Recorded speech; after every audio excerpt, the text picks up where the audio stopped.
Bonjour à toutes et à tous, c'est Fred, j'espère que vous allez bien. Je suis ravi de vous retrouver aujourd'hui pour une toute nouvelle vidéo. Le programme d'aujourd'hui est extrêmement simple, on va donc faire un point sur les transferts, les joueurs qui sont arrivés et ceux qui sont partis de notre club Bilbao pour ce mercato estival. On va donc regarder ensuite les quelques matchs de championnat qu'on a disputés pour la période septembre et je crois jusqu'au mois d'octobre. Et pour finir, on fera également un dernier point sur la phase de championnat de groupe d'Europa League pour laquelle on est directement qualifié vu qu'on a gagné l'an dernier l'Europa League Conférence. Allez, c'est parti, on attaque tout de suite. On commence donc avec la partie transfert et du coup côté départ, un départ important puisque c'est Unai Vencedo, notre milieu de terrain défensif, milieu de terrain axial défense qui s'envole du côté des Gunners d'Arsenal. On a reçu une offre de 57 millions en provenance du club londonien. Vencedo avait réalisé une très bonne saison l'an passé, mais on a reçu une belle offre qu'on ne pouvait pas laisser passer. Il est extrêmement difficile pour nous de recruter, donc il nous faut impérativement de l'argent. Dès qu'on voit un bon joueur, on doit pouvoir sauter dessus. Donc il me fallait du cash. On a reçu l'offre en janvier, il me semble, et j'ai réussi à négocier pour qu'il finisse la saison au club. Donc il a été très important pour la remontée de fin de saison et pour la conquête du titre en Europe. Donc pour service rendu, eh bien on le laisse partir bien volontiers et on lui souhaite bien du courage et bonne chance dans son aventure anglaise. Autre départ, Unai Nunez, joueur de 30 ans, défenseur central qui était un peu en rotation avec l'équipe qui voulait partir. Donc je l'ai bien vendu, hein, je l'ai vendu 7,5 millions d'euros. Il est parti en Arabie Saoudite, donc forcément au niveau du salaire, il prend un gros billet, donc c'était très difficile de pouvoir le retenir. Et je pense qu'il n'avait pas envie de rester parmi nous. Par contre, du côté des arrivées, on fait signer Aimar, un très jeune joueur de l'Athletic Pamplone. C'est un joueur extrêmement polyvalent qui peut occuper plusieurs places sur le plan offensif, notamment en jouant en numéro 10, en 8 et éventuellement sur un côté. Donc avec la rotation qu'on met en place de façon à faire souffler les joueurs, il aura forcément du temps de jeu. Je suis sûr qu'il pourra et qu'il sera décisif au cours de la saison. Vous voyez, les notes de passe, technique, vision du jeu, sang-froid, contrôle de balle sont extrêmement développés. Donc un joueur qui sait bien manier le ballon et on en aura vraiment besoin pour cette nouvelle saison.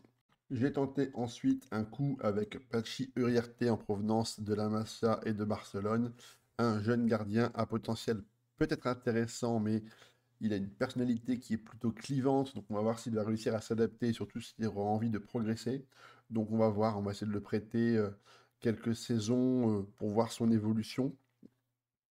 Malgré tout, les notes techniques sont plutôt bonnes, les notes mentales doivent progresser. Physiquement, c'est encore un peu léger. Bon, il n'a que 18 ans et pour un gardien, on sait très bien que l'évolution peut vraiment s'envoler d'un coup, donc on va être patient avec lui et on verra ce qui se passe dans les années à venir.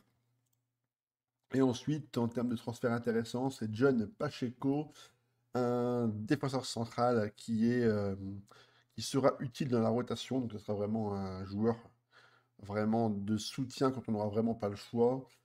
Pour l'instant, son moral est extrêmement bas. Il est extrêmement isolé au sein du vestiaire. C'est normal, hein, il vient d'arriver. Donc, on lui laisse un peu de temps pour s'adapter. Je ne suis pas sûr qu'il dispute une vingtaine de matchs cette saison, certainement un peu moins. On verra bien en fonction des blessures et éventuellement des suspensions. Mais ce sera un joueur de complément, un petit joueur sympa pour vraiment boucher les trous qu'on en aura besoin. Donc un mercato plutôt équilibré, hein. On fait partir un joueur cadre qui est remplacé par Martinez, être jeune Régène qui va pouvoir maintenant prendre son envol et j'espère exploser au sein de la Liga pour prendre vraiment une place de titulaire tout à fait indiscutable. On a recruté des joueurs d'avenir, donc avec Eymar, Uriarte. J'espère que l'avenir me donnera raison. En tout cas, le mercato est pour moi une belle réussite, hein, puisque on a une balance positive excédentaire en termes de bénéfices, donc à plus 39 millions. Donc c'est plutôt pas mal. Le solde général augmente bien. On a de l'argent. Ça nous permettra plus tard d'investir sur des cibles faciles si on en a l'opportunité. D'un point de vue tactique, je garde la même ossature et la même structure que l'an passé. Rappelez-vous, on avait des résultats qui étaient plutôt assez irréguliers. En fin de saison, on a su trouver un réel second souffle qui nous a permis de faire une remontée au classement et de glaner un titre en Coupe d'Europe. Donc je garde la même tactique, les mêmes consignes collectives et individuelles. Je pense que la dynamique avec cette tactique est plutôt bonne et j'espère qu'on va pouvoir réussir à performer sur le long terme et surtout réussir à gagner de la régularité dans les matchs importants. Ça va se jouer également sur les blessures. Vous voyez que déjà, notre quatuor offensif déjà est déjà bien matériel par les blessures, donc ça peut impacter forcément la suite de la saison, mais on garde espoir parce que je pense que cette tactique est, enfin, complète parfaitement et est parfaitement occupée par les joueurs sur le terrain. Allez, maintenant, on place tout de suite le curseur sur les résultats pour voir les premières performances de l'équipe en Liga. Début de saison absolument fabuleux pour le club de Bilbao, puisqu'on n'enchaîne que des victoires. 11 matchs, 11 victoires, 33 points au classement, avec de très très bonnes performances contre les équipes plutôt bonnes comme Atlético Madrid, Séville et San Sebastián au mois de septembre. C'était pas forcément évident d'enchaîner trois bons résultats contre trois équipes qui peuvent prétendre à une place européenne. Ensuite, on a joué des équipes beaucoup plus abordables, mais ce qui est bien, c'est qu'on a su faire preuve de régularité et surtout de contenir nos adversaires dans des matchs qui étaient parfois plutôt mal embarqués, où on était en difficulté. On a toujours su réagir et surtout, on s'impose. Forcément, la tactique paye, les joueurs répondent présents, mais on a aussi une petite part de chance. Ça, c'est une variable qu'il ne faut pas négliger. Donc, très très heureux de ce début de saison. On va détailler quelques matchs ensemble pour que vous puissiez voir comment l'équipe se comporte sur le terrain. Premier match à l'extérieur contre l'équipe de l'Espagnol avec un doublé de Jean Albisu, notre jeune joueur. Un match qu'on a parfaitement maîtrisé du début à la fin. En termes de possession, passe réussie, XG, tir cadré, on a été largement supérieur. Ils n'ont absolument rien pu faire. Victoire 2 buts à 1, un but en fin de match de Vesgor, notre ancien joueur, qui s'est rappelé au bon souvenir du club de Bilbao et qui a marqué un but sur une frappe de loin. Bon, belle victoire, on prend 3 points dans ce début de saison. Ensuite, on reçoit à la maison l'équipe de l'Atlético Madrid avec une belle victoire, 3 buts à 1, dans un match plutôt serré et plutôt équilibré, puisqu'en termes de possession, eh bien, c'est équivalent, le nombre d'occasions est également identique, mais on a su faire la différence sur eh bien, un réalisme beaucoup plus important de notre part. C'est toujours agréable de prendre des points sur un potentiel concurrent direct dès le début de saison pour prendre un avantage. Ivan Martin inscrit le premier but de la rencontre sur une très belle frappe du pied gauche. Ensuite, c'est Sunset qui va eh bien, bousculer le score sur une tête à bout portant face à Oblak impuissant, se tête sous la barre. Ensuite, la réduction du score, si ma mémoire est bonne, c'est Joao Félix qui vient inscrire le but du 2-1 sur une occasion similaire à notre joueur juste avant. Et en toute fin de match, 70e minute de jeu sur un corner, une très très belle reprise de volée de Ruiz sur une frappe premier poteau qui bat au black. Victoire ensuite à l'extérieur contre Séville, 2 buts à 1 avec un but encore une fois de Sunset qui est très décisif sur le mois de septembre puisqu'il inscrit 3 buts en 4 matchs, donc une très très grosse performance de notre 9,5 qui occupe le poste de numéro 10. Et ensuite à la maison, le derby basque, victoire 2 buts à 1, but de Sunset et de Nico Williams dans un match où là encore, malheureusement, on a été dominé, mais on a été beaucoup plus tranchant et décisif dans les phases importantes sur le terrain. Donc on s'impose dans ce derby pour la plus grande joie et la plus grande ferveur de nos supporters. Contre Oviedo, une équipe promue, on s'impose 4 buts à 2 à l'extérieur. On menait 4-0 et on prend 2 buts en toute fin de match avec beaucoup de cartons jaunes. Donc un match avec une très très grande intensité et beaucoup d'engagement pour les deux équipes.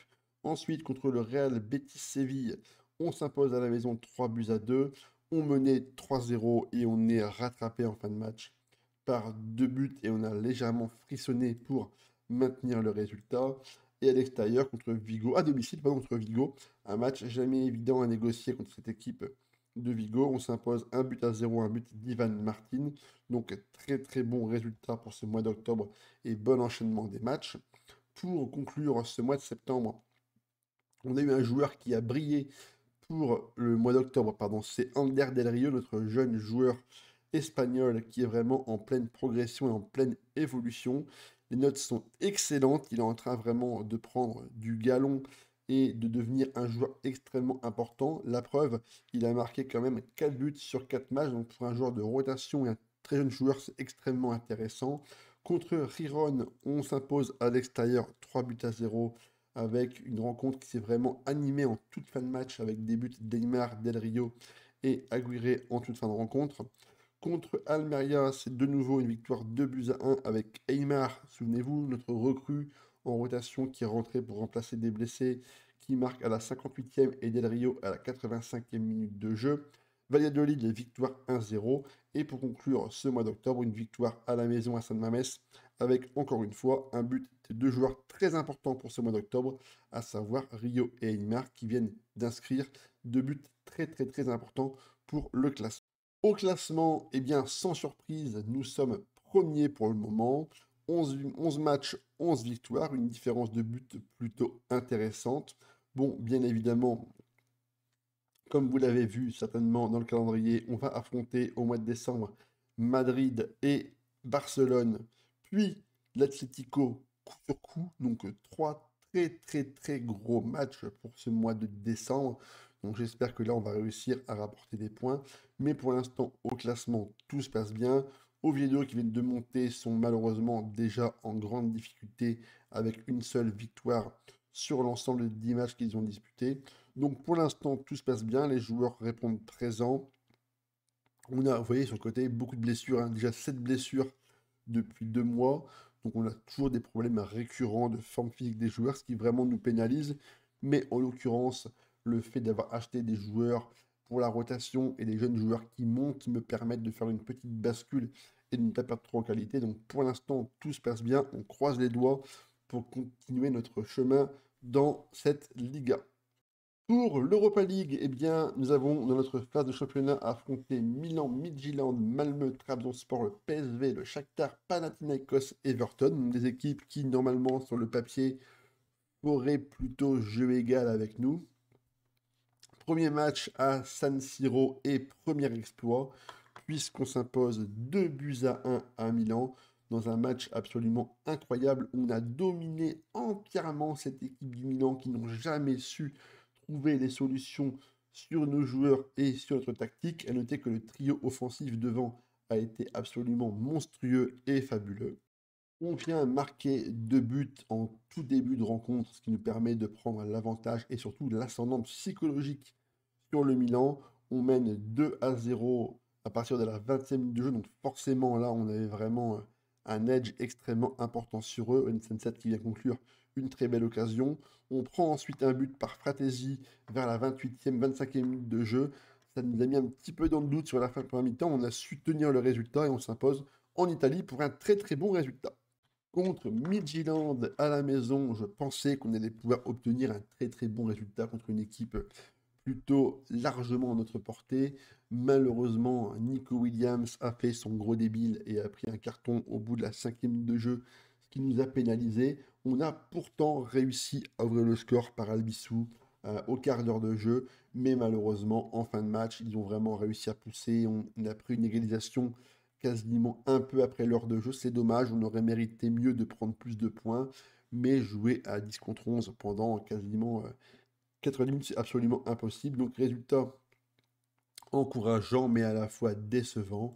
Et ensuite, on se déplaçait à Malmö en Suède avec une victoire très nette, victoire sans appel, 3 buts à 0, ce qui nous permet au classement bien, d'être dans les premiers pour cette phase de championnat de Coupe d'Europe.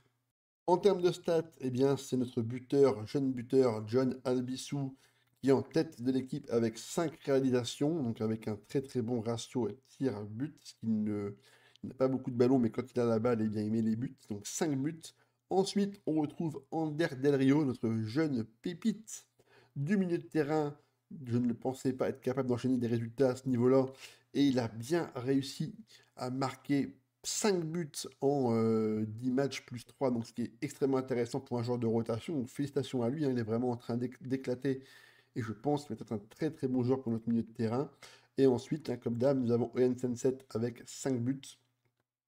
Notre 9,5 toujours présent, 5 buts en 6 matchs parce que oui, monsieur a décidé de remplir les rangs de l'infirmerie, donc forcément il joue peu, mais quand il joue, il est extrêmement bon. Et ensuite, Eymar, notre bonne recrue, qu'on a acheté 15 millions d'euros environ, 13 matchs, 4 buts, 3 passes D, donc d'excellentes performances pour nos jeunes joueurs en ce début de saison. La vidéo est maintenant terminée, j'espère qu'elle vous a plu. En tout cas, pour ma part, je suis absolument ravi et enchanté du début de saison qu'on réalise. J'espère qu'on va continuer comme ça pour essayer d'accrocher une des 4 premières places en championnat. Surtout, comme d'habitude, n'hésitez pas à liker la page, commenter, partager, faites ce que vous pouvez. Ça aide à améliorer la visibilité et à ainsi grossir le rang des viewers qui pourront eh bien, découvrir notre carrière avec BitBao. À toutes et à tous, passez une très bonne journée, une très bonne soirée. Allez, à ciao les gars.